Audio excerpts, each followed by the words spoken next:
दिन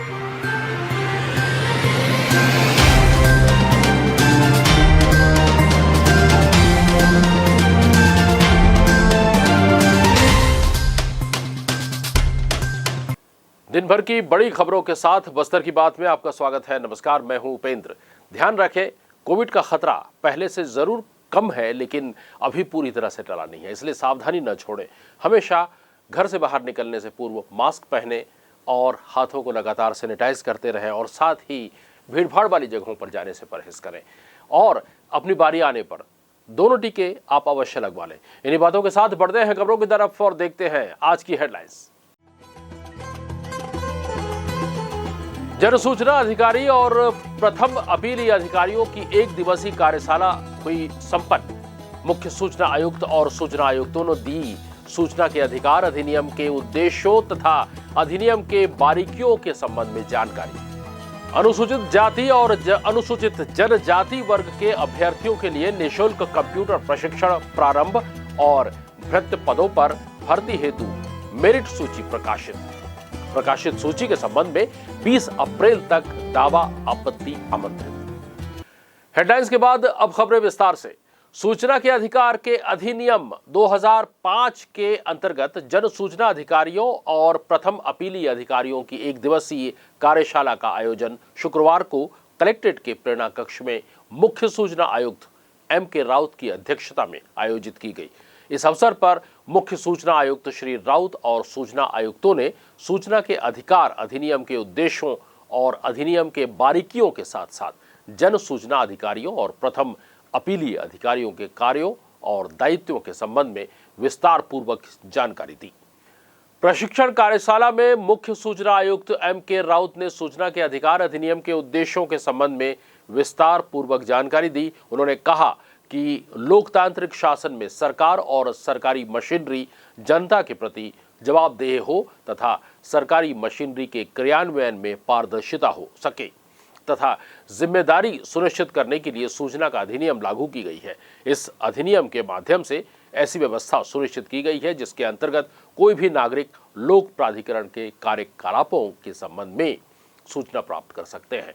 उन्होंने लोक प्राधिकारी के परिभाषा देते हुए बताया कि इसमें न केवल प्रशासनिक तंत्र के संबंध में कोई भी जानकारी प्राप्त कर सकता है, इसके साथ ही उन सभी निकायों के संबंध में भी जानकारी प्राप्त की जा सकती है जो लोक प्राधिकारी से नियंत्रित होते हैं या 2 लाख या उससे अधिक वित्तीय सहायता प्राप्त करते हैं। उन्होंने बताया कि इस अधिनियम में यह व्यवस्था की गई है कि यदि लोक सूचना अधिकारी द्वारा आवेदक को समय सीमा पर उपलब्ध नहीं कराई जाती तो ऐसे अधिकारियों को राज्य सरकार द्वारा गठित सूचना आयोग द्वारा दंडित भी किया जा सकता है। इस अवसर पर श्री राउत ने विभिन्न विभागों के अधिकारियों से सूचना का अधिकार अधिनियम के अंतर्गत प्राप्त आवेदनों के निराकरण हेतु किए गए कार्यवाही के संबंध में भी जानकारी ली। इस कार्यशाला में सूचना आयुक्त अशोक अग्रवाल, धर्मेंद्र जायसवाल और मनोज त्रिवेदी सहित कलेक्टर रजत बंसल, जिला पंचायत के मुख्य कार्यपालन अधिकारी रोहित व्यास और राज्य सूचना आयोग के संयुक्त संचालक धनंजय राठौर सहित जिले के सूचना अधिकारी और प्रथम अपीली अधिकारीगण मौजूद थे। रुक करते हैं अगली खबर की तरफ। विशेष कनिष्ठ कर्मचारी चयन बोर्ड अंतर्गत बस्तर जिले में चतुर्थ श्रेणी के पदों के अंतर्गत भृत्त पदों पर भर्ती हेतु प्राप्त आवेदन पत्रों के परीक्षण उपरांत वर्गवार मेरिट सूची प्रकाशन कर दिया गया है। प्रकाशित सूची के संबंध में दावा आपत्ति 20 अप्रैल 2022 को शाम 5:30 बजे तक कलेक्ट्रेट जगदलपुर के वित्त शाखा में प्रस्तुत की जा सकती है। निर्धारित तिथि के उपरांत दावा आपत्ति स्वीकार नहीं किए जाएंगे। मेरिट सूची का अवलोकन बस्तर जिले की वेबसाइट bastar.cg.nic.in और जिला कार्यालय के सूचना पटल पर किया जा सकता है। अध्यापन सह मार्गदर्शन केंद्र आड़ावाल जगदलपुर द्वारा बस्तर जिले के अनुसूचित जाति और अनुसूचित जनजाति वर्ग के अभ्यर्थियों को विशेष कनिष्ठ कर्मचारी चयन बोर्ड परीक्षा के साथ साथ व्यापम और अन्य प्रतियोगी परीक्षाओं के लिए निःशुल्क कौशल कंप्यूटर प्रशिक्षण दिया जा रहा है। जिला रोजगार अधिकारी ने बताया कि सहायक ग्रेड 3 और डाटा एंट्री ऑपरेटर पद के लिए चयनित होने वाले अनुसूचित जाति और अनुसूचित जनजाति वर्ग के अभ्यर्थी कौशल परीक्षा के पूर्व प्रशिक्षण हेतु अध्यापन सह मार्गदर्शन केंद्र आड़ावाल में सुबह 10 बजे से शाम 5 बजे तक संपर्क कर सकते हैं। बस्तर में रेल सुविधा को लेकर इन दिनों लोग काफी जागरूक नजर आ रहे हैं। विभिन्न संघ संगठनों के बाद अब बस्तर के युवा भी रेल आंदोलन के मंच पर एकजुटता के साथ रेल नहीं तो लोहा नहीं आंदोलन का आगाज करने जा रहे हैं। इसकी जानकारी स्थानीय एक होटल में शुक्रवार को आयोजित पत्रकार वार्ता के दौरान साकेत शुक्ला, नवनीत चांद, सुशील मौर्य और रोहित सिंह आर्य ने पत्रकारों को दी। उन्होंने कहा कि बैलाडीला के लौह अयस्क से एनएमडीसी और रेलवे विभाग प्रतिवर्ष हजारों करोड़ कमा रहे हैं, लेकिन सुविधा के नाम पर बस्तर को कुछ भी नहीं दिया जा रहा है। अब बस्तर के युवा गांधीवादी आंदोलन की जगह उग्र आंदोलन करने को मजबूर हैं। जब भी जरूरत पड़ी तो आंदोलनकारी रेल पटरी पर सोने को तैयार हैं। आज हमारे शहर के सभी जो यूथ है, युवा हैं, जो बस्तर के लिए कुछ करना चाहते हैं, सभी लोग एक मंच पर आए हैं। एक गैर यह राजनीतिक मंच है। इस मंच के माध्यम से बस्तर के रेल के लिए एक लंबा लड़ाई लड़ा जाएगा।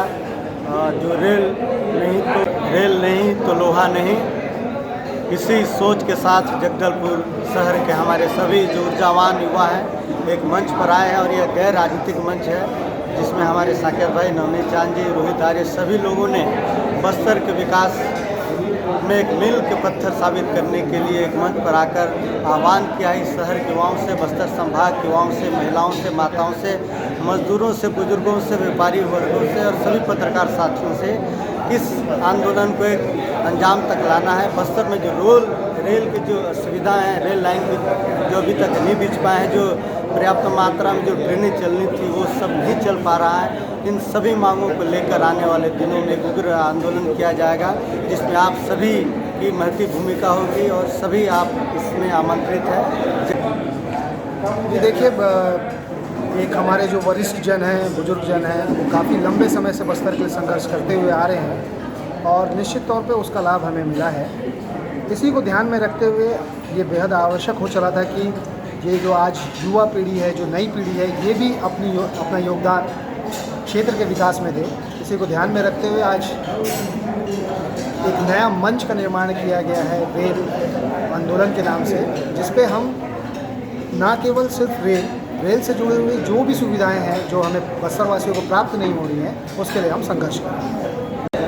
1968 से एनएमडीसी निर्बाध रूप से बस्तर से लौह अयस्क का उत्खनन लगातार करती आ रही है। अरबों खरबों का मुनाफा केके रेल लाइन के माध्यम से परिवहन करते हुए रेलवे भी इस रेल लाइन के माध्यम से अरबों खरबों रुपए का मुनाफा कमाती आ रही है। लेकिन इसके बावजूद बस्तर को वो सुविधाएं नहीं दी जा रही है जो बस्तर का हक है।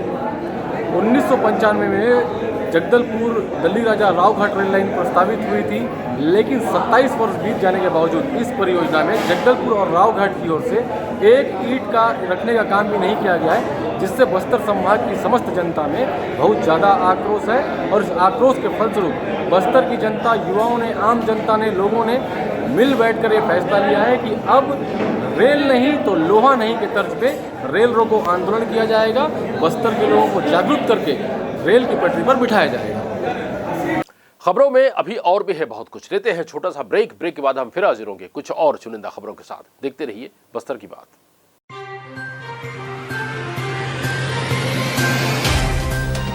सफर जगतुगुड़ा से जगदलपुर का नित नई करवट लेता शहर हमारा, चौक चौराहों से होता हुआ विकास की गाथाएं गढ़ता बस्तर हमारा। कई रंगों से सराबोर कितनी ही कहानियों को समेटे, कहीं विकास के सोपान तो कहीं सरकारी दावे और उनका सच।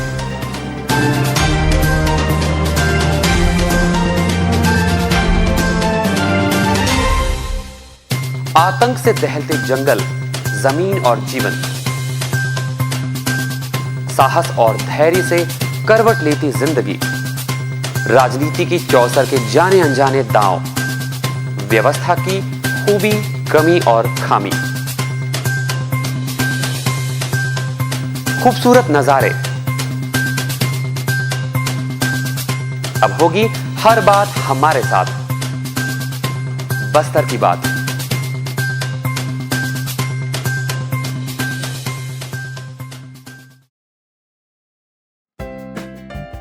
देश की जानी मानी इंटरनेट प्रोवाइडर कंपनी रेलटेल अब अपने शहर जगदलपुर में उपलब्ध। केबल टीवी और ब्रॉडबैंड पाइए एक साथ, बेहतर सर्विस, शानदार गुणवत्ता, हमेशा एक जैसी स्पीड यानी 100 Mbps। लॉन्चिंग अवसर पर पाइए विशेष छूट, राज्य के शासकीय कर्मचारियों हेतु 10% की छूट, साथ ही रेलवे कर्मचारियों के लिए विशेष छूट का प्रावधान।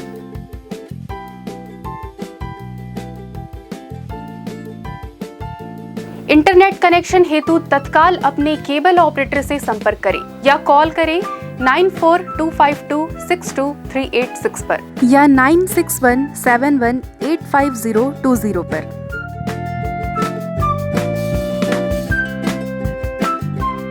ब्रेक के बाद आपका स्वागत है। आइए बढ़ते हैं खबरों की तरफ। नवरात्र के अवसर पर इस वर्ष श्रद्धालुओं में काफी उत्साह नजर आ रहा है। जगह जगह चौक चौराहों पर जगराता का आयोजन हो रहा है। इसी क्रम में स्थानीय दंतेश्वरी मंदिर के समक्ष भी भजन संध्या कार्यक्रम का आयोजन किया जा रहा है। स्थानीय कलाकारों के द्वारा आकर्षक भजनों की प्रस्तुति दी गई। इसके पूर्व भी भजन संध्या कार्यक्रम का आयोजन हुआ, जिसमें स्थानीय कलाकारों ने अपने सुमधुर भजनों की प्रस्तुति देकर श्रद्धालुओं को झूमने पर मजबूर किया।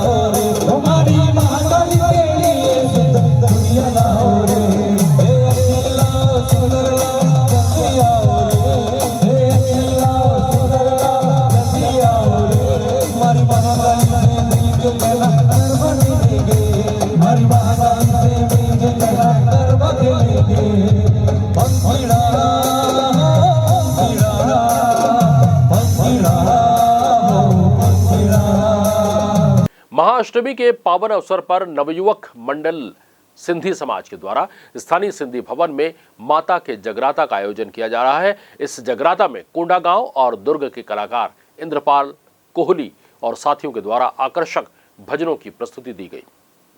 कोविड-19 प्रतिबंध समाप्त होने के बाद इस वर्ष राम जन्मोत्सव में भी काफी उत्साह देखा जा रहा है। श्रद्धालुओं ने चौक चौराहों को आकर्षक ढंग से सजाया है और शाम को सुंदरकांड का पाठ और भजनों की प्रस्तुति हो रही है।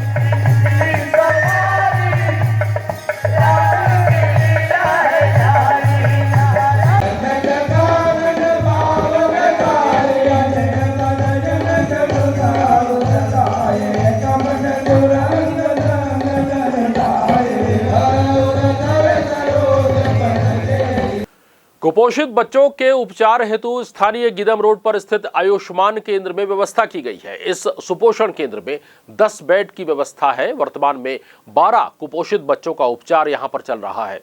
एक मां के 2 बच्चे होने के कारण 10 बेड में ही व्यवस्था हो रही है। इस संबंध में जानकारी देते हुए सुपोषण केंद्र प्रभारी ने हमें बताया। तो मैडम मतलब किस स्तर के कुपोषित बच्चे हैं यहाँ अभी? एकदम ज़्यादा गंभीर तो नहीं है, मतलब मीडियम रेंज के हैं, जो एकदम 1-2 महीने में वो आ सकते हैं गंभीर में, ऐसे बच्चे हैं। बाकी एकदम ज़्यादा गंभीर बच्चे नहीं हैं। और उनमें सुधार हो रही है निरंतर? हाँ, सुधार हो रहा है। एक बहुत ज़्यादा गंभीर बच्चा अभी 2 दिन पहले डिस्चार्ज हुआ है, जिसका कम से कम उसका 6 से 8 किलो मतलब 800 ग्राम कम से कम उसका वेट बढ़ा है। नवरात्र के मौके पर मातृ शक्ति के द्वारा महाअष्टमी के अवसर पर स्थानीय दंतेश्वरी मंदिर पूजा अर्चना के बाद माता की चुनरी लेकर दंतेवाड़ा शक्तिपीठ के लिए शुक्रवार की दोपहर रवाना हुए। इस दौरान श्रद्धालुओं ने मां दंतेश्वरी के जयकार के नारे के साथ उन्हें विदा किया।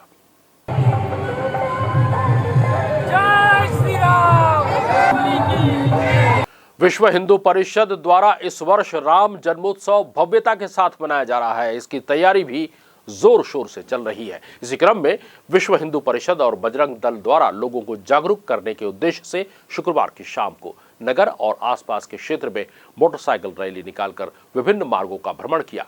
इस दौरान सारा शहर जय श्री राम के नारों से गुंजायमान हुआ। और अंत में चलते चलते देखते हैं एक नजर आज की हेडलाइंस पर। जनसूचना अधिकारी और प्रथम अपीली अधिकारियों की 1 दिवसीय कार्यशाला हुई संपन्न। मुख्य सूचना आयुक्त और सूचना आयुक्तों ने दी सूचना के अधिकार अधिनियम के उद्देश्यों तथा अधिनियम के बारीकियों के संबंध में जानकारी। अनुसूचित जाति और अनुसूचित जनजाति वर्ग के अभ्यर्थियों के लिए निःशुल्क कंप्यूटर प्रशिक्षण प्रारंभ और भृत्य पदों पर भर्ती हेतु मेरिट सूची प्रकाशित सूची के संबंध में 20 अप्रैल तक दावा आपत्ति आमंत्रित। बस्तर की बात में आज के लिए बस इतना ही। कल फिर आपसे मुलाकात होगी, तब तक हमें दीजिए इजाजत। नमस्कार।